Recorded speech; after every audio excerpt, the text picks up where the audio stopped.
Today I want to tell you about our favorite subject, math.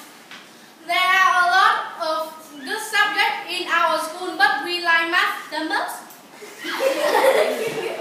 We like math because it makes us more clever when we study. It is difficult, but it is interesting. We use math when we go to the supermarket, test, and the bank. Math is a good subject.